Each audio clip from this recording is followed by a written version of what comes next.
Você já conheceu alguém que parece ter um olhar velho demais para a idade? Uma criança que fala como adulto, que consola os outros quando deveria estar brincando, que assume responsabilidades que nunca deveriam ter sido suas. Existe um fenômeno psicológico devastador que afeta milhões de pessoas em silêncio. E provavelmente você mesmo já o viveu, sem perceber, a adultificação infantil. É quando uma criança é obrigada a crescer antes do tempo, a abrir mão da infância para se tornar o adulto que outros não conseguiram ser. E o mais chocante é que as consequências disso não desaparecem com os anos. Elas se transformam em padrões invisíveis que perseguem essa pessoa por toda a vida adulta. Esse fenômeno está tão normalizado em nossa sociedade que muitos até aplaudem essas crianças, chamando-as de maduras ou responsáveis, sem perceber o preço emocional devastador que elas pagam em silêncio. Hoje, vamos entrar na mente de uma criança que amadureceu cedo demais, descobrir por que isso acontece, como reconhecer se você carrega essas feridas e, principalmente, o que pode fazer a respeito. Se você quer entender os segredos da mente humana e as emoções mais profundas que nos definem, inscreva-se agora no Psicologia em Foco para não perder nenhum dos nossos vídeos. O que você está prestes a descobrir pode mudar para sempre a forma como você se entende e como entende as pessoas que ama. A adultificação infantil acontece quando uma criança assume papéis emocionais, práticos ou psicológicos que pertencem exclusivamente a um adulto. Não estamos falando de uma criança apenas responsável ou madura para a idade. Estamos falando de algo muito mais profundo e prejudicial. É o irmão mais velho que precisou virar pai dos menores, porque os pais verdadeiros não estavam presentes, física ou emocionalmente. É a menina de 8 anos que virou confidente emocional da mãe após o divórcio, ouvindo problemas de adultos que sua mente infantil não conseguia processar. É o pequeno que aprendeu a ler com perfeição as emoções dos pais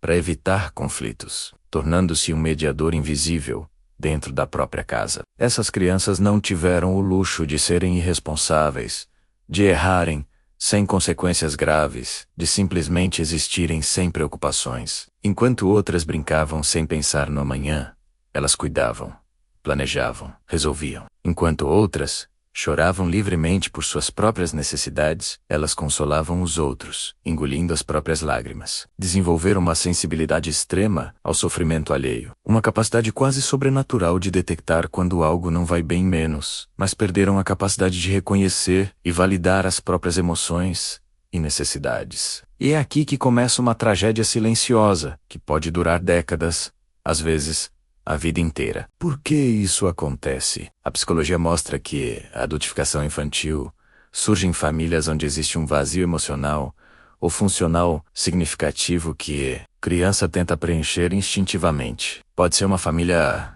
em que um dos pais sofre com alcoolismo ou dependência química, e a criança assume o papel de manter a estabilidade que falta, tornando-se o adulto responsável de que a casa precisa. Pode ser um lar com transtornos mentais não tratados, depressão severa ou ansiedade crônica, onde o pequeno vira o cuidador emocional dos próprios pais, uma inversão de papéis antinatural. Também ocorre em contextos de pobreza extrema, quando crianças precisam trabalhar ou administrar recursos desde muito cedo, perdendo seu direito fundamental à infância, ou em famílias atravessadas por divórcios conflituosos, nas quais os filhos são usados como mensageiros, confidentes, ou até como extensões emocionais de um dos pais contra o outro. O mais doloroso e fascinante é que a criança detecta esse vazio de forma instintiva, como se tivesse um radar emocional hipersensível. Seu cérebro em desenvolvimento, biologicamente orientado a buscar segurança e apego, percebe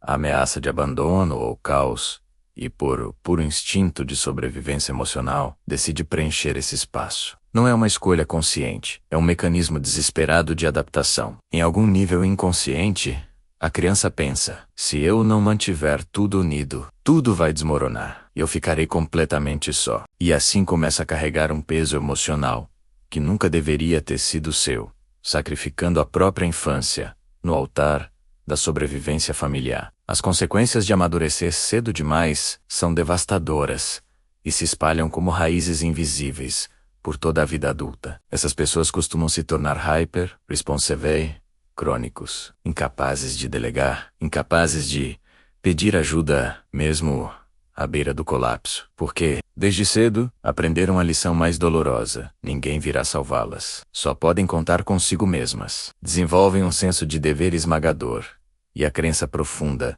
de que precisam merecer amor por meio da utilidade constante, do serviço incondicional, do sacrifício permanente. Se não estão sendo úteis, sentem que não merecem existir. Seus relacionamentos são marcados por um padrão repetitivo e doloroso. Dão e dão até a exaustão, até ficarem vazias. Mas quando alguém tenta cuidar delas ou retribuir, sentem culpa, enorme desconforto, às vezes rejeitam automaticamente. É como se vestissem uma armadura invisível de autossuficiência forçada que as impede de ser vulneráveis, de receber amor genuíno ou simplesmente admitir que também têm necessidades humanas legítimas. Sua autoestima não se apoia em quem são em essência, mas no que fazem, no que alcançam, no que resolvem para os outros. Inevitavelmente, isso as conduz a um estado de esgotamento emocional crônico, por vezes chamado de burnout existencial ou fadiga da compaixão. Muitas desenvolvem ansiedade generalizada severa, porque o sistema nervoso aprendeu a permanecer em alerta máximo, escaneando o ambiente em busca da próxima crise que terão de resolver sozinhas. Outras entram em relações em que reproduzem exatamente o mesmo padrão destrutivo. Cuidam de pessoas emocionalmente imaturas ou muito carentes, esperando menos no inconsciente, que desta vez, se fizerem tudo bem o suficiente, finalmente receberão o amor incondicional que faltou na infância. Aqui vai uma revelação que muda completamente o jogo. Aquela criança que amadureceu cedo demais, na verdade, nunca amadureceu de verdade. O que ela desenvolveu foi uma máscara de maturidade, uma fachada de controle e responsabilidade que oculta feridas profundas, ainda abertas. Carl Jung chamaria isso de criação de uma persona extremamente sofisticada, uma identidade social perfeita que esconde um eu infantil completamente abandonado. Sigmund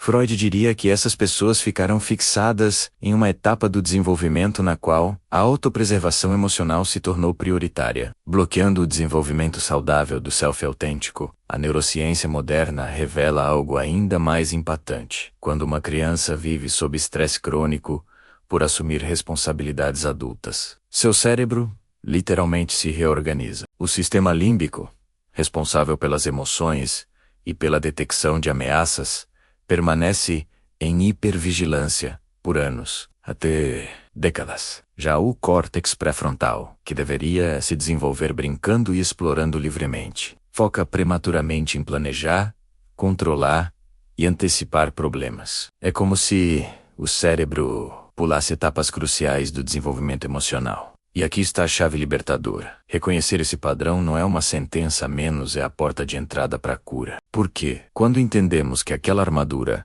foi absolutamente necessária para sobreviver naquela época, podemos, com compaixão, perguntar: eu ainda preciso dela agora? O ponto mais crítico chega quando essas pessoas alcançam a vida adulta e percebem menos, às vezes com um horror existencial, que viveram a vida inteira pelos outros, mas nunca por si mesmas. É aquele momento devastador em que olham para trás em busca de lembranças de alegria pura, de espontaneidade genuína, de liberdade sem culpa e não encontram quase nada. Apenas responsabilidade, sacrifício constante e serviço interminável. Muitos passam pelo que os psicólogos chamam de colapso do cuidador depois de anos, às vezes décadas, sustentando todos ao redor. Chega o dia em que corpo e mente simplesmente dizem basta. Isso pode se manifestar como uma crise severa de ansiedade, uma depressão profunda, doenças psicossomáticas que os médicos não conseguem explicar, ou um vazio existencial avassalador que faz questionar o sentido de continuar. Eles se deparam com perguntas que nunca haviam se permitido fazer. Quem sou eu de verdade, sem o papel de cuidador? O que eu realmente gosto? Quais são meus desejos autênticos, não os que os outros esperam de mim? E descobrem, com espanto, que não têm respostas claras. Nunca tiveram espaço emocional, tempo, nem permissão para desenvolver uma identidade própria. Suas relações também chegam a um ponto crítico. Parceiros que se cansam de não conseguir ultrapassar o muro invisível que os separa. Amigos que se frustram por não poder retribuir o apoio. Filhos que crescem reproduzindo o mesmo padrão e correm o risco real de repeti-lo em suas próprias vidas. É o momento em que a armadura que os protegeu durante anos se torna a prisão que os impede de viver plenamente, amar profundamente e, finalmente, descansar. E é aqui que surge a pergunta mais urgente de todas. Será realmente possível se curar disso? Ou é uma condenação para a vida toda? Sob a ótica da psicanálise, Alfred Adler explicaria esse fenômeno por meio de sua teoria do sentimento de inferioridade compensado, de forma extrema. A criança que se sente vulnerável, pequena e sem controle real sobre o caos familiar, desenvolve uma compensação exagerada menos, tornando-se a mais responsável, a mais capaz, a mais necessária de todas. É uma tentativa desesperada de conquistar valor e pertencimento em um sistema familiar que nunca lhe ofereceu segurança ou amor incondicional. Carl Jung aprofundaria essa análise ao afirmar que essas pessoas desenvolvem uma sombra dolorosa e particular. Tudo o que é infantil, espontâneo, vulnerável ou dependente foi reprimido no inconsciente, rejeitado como inaceitável. Elas se identificam totalmente com o arquétipo do cuidador eterno ou do salvador compulsivo, rejeitando com força qualquer traço que pareça frágil ou necessitado. A teoria do apego de John Bowlby e Mary Ainsworth mostra com clareza que essas crianças desenvolveram um estilo de apego desorganizado ou evitativo. Aprenderam pela dor que expressar necessidades é perigoso, que vulnerabilidade leva ao abandono, não ao cuidado. A psicologia moderna, especialmente com os estudos sobre trauma complexo, de Bisselvan, Darkalk e Judith Herman, revela que esse padrão fica gravado profundamente no sistema nervoso. Elas vivem em permanente estado de defesa, incapazes de acessar o modo de segurança e conexão social que permite descanso e vínculos saudáveis. Imagine Maria, uma executiva de 35 anos, que nunca consegue se desconectar do trabalho. Revisa e-mails às 3 da manhã, porque alguém pode precisar dela. Seu corpo nunca relaxa de fato, porque aprendeu aos 7 anos, quando cuidava da irmã enquanto a mãe trabalhava em 2 empregos, que baixar a guarda significa catástrofe. Isso não é apenas psicológico, é neurobiológico, somático e dolorosamente real na experiência diária dessas pessoas. Curar esse padrão profundo é absolutamente possível mas requer um caminho de compaixão radical e paciência consigo mesmo. O primeiro passo é o reconhecimento, sem julgamento nem vergonha. Entender que você não foi uma criança forte demais ou madura demais, mas uma criança que precisou se adaptar a circunstâncias extremas, além de sua capacidade natural de desenvolvimento. Não há nada de que se envergonhar. Pelo contrário, há muito o que honrar nessa resiliência. O segundo passo, talvez o mais difícil, é aprender a reconectar-se com as próprias necessidades. Parece simples, mas é incrivelmente desafiador para quem passou décadas ignorando-as. Isso pode incluir terapia especializada em trauma complexo, menos como EMDR ou terapia somática, práticas de regulação do sistema nervoso como o trabalho polivagal de Stephen Porges, ou exercícios de mindfulness voltados para a autocompaixão, como os de Kriston Neff. É fundamental aprender a estabelecer limites, sem culpa paralisante, a dizer não, quando necessário, e permitir conscientemente que outros também cuidem de você, sem sentir que precisa retribuir. Muitas pessoas encontram cura ao se reconectar com atividades lúdicas, criativas e sem propósito produtivo, o jogo puro, a expressão artística, o prazer de criar sem meta. Assim, recuperam a parte da infância que foi silenciada. Pedro, por exemplo, terapeuta de 40 anos que cuidou do pai alcoólatra desde os 10, começou aulas de cerâmica apenas pelo prazer de moldar com as próprias mãos, e descobriu que pela primeira vez em décadas, conseguia relaxar de verdade. Também é essencial reavaliar os relacionamentos atuais. Você está cercado de pessoas que só o valorizam pelo que faz, ou de quem o ama, por quem é em essência. Às vezes, curar-se significa tomar a decisão dolorosa, mas necessária, de se afastar de dinâmicas que perpetuam o velho padrão. E acima de tudo, Curar-se é construir uma nova narrativa sobre a própria história. Você não é uma vítima eterna. Nem precisa ser o herói invencível de sempre. Pode simplesmente ser humano, menos, com necessidades legítimas. Limites saudáveis e vulnerabilidades que não o tornam fraco, mas autêntico. A grande lição que este tema nos deixa é profundamente libertadora. A verdadeira maturidade não está em não precisar de ninguém, mas em saber, quando precisa menos, e ter coragem de pedir ajuda. Não está em ser invulnerável, mas em permitir-se ser visto na própria vulnerabilidade, por pessoas que realmente merecem esse privilégio. Durante anos, confundimos força com autossuficiência total, e isso criou gerações de pessoas emocionalmente isoladas, que sofrem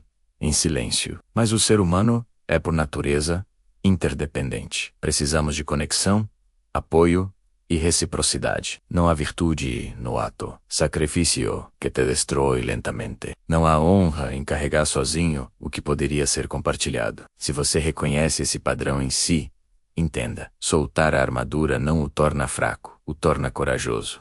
Aceitar que você também merece cuidado, tanto quanto qualquer outra pessoa, não é egoísmo, é justiça básica consigo mesmo. E se você reconhece esse padrão em alguém que ama, não admire apenas sua força. Pergunte como essa pessoa está de verdade. Ofereça apoio genuíno. Permita que ela seja frágil, sem julgamentos. Porque às vezes, o ato mais curador que podemos oferecer a quem amadureceu cedo demais é dar-lhe permissão para finalmente ser a criança que nunca pôde ser. Quero deixar uma pergunta para você hoje, e ela pode mudar o rumo da sua vida. E se você simplesmente se permitisse descansar? E se, só por um momento, soltasse essa necessidade compulsiva de controlar tudo, resolver tudo ou ser forte o tempo todo? E se confiasse que o mundo não vai desmoronar se você baixar a guarda? A verdade é esta. Aquela versão de você que precisou crescer cedo demais, fez um trabalho extraordinário para mantê-lo vivo, funcionando, sobrevivendo, em meio ao caos. Mas você não está mais naquela situação. Você não é mais aquela criança sem opções. Hoje, você pode escolher uma vida diferente. Uma vida em que não precisa conquistar amor sendo útil. Em que pode simplesmente existir e ser amado por quem é. Curar-se não é apagar a história. É deixar de permitir que ela escreva todos os seus próximos capítulos. É honrar a criança corajosa que você foi. Agradecer por tudo o que ela fez menos. E ao mesmo tempo, dar-lhe permissão para finalmente descansar. Se este vídeo te ajudou a se compreender melhor, ou entender alguém que você ama, inscreva-se no Psicologia em Foco e acompanhe nossas reflexões sobre a mente humana. Porque todos merecemos entender nossas feridas, não para permanecermos nelas, mas para, finalmente, curar.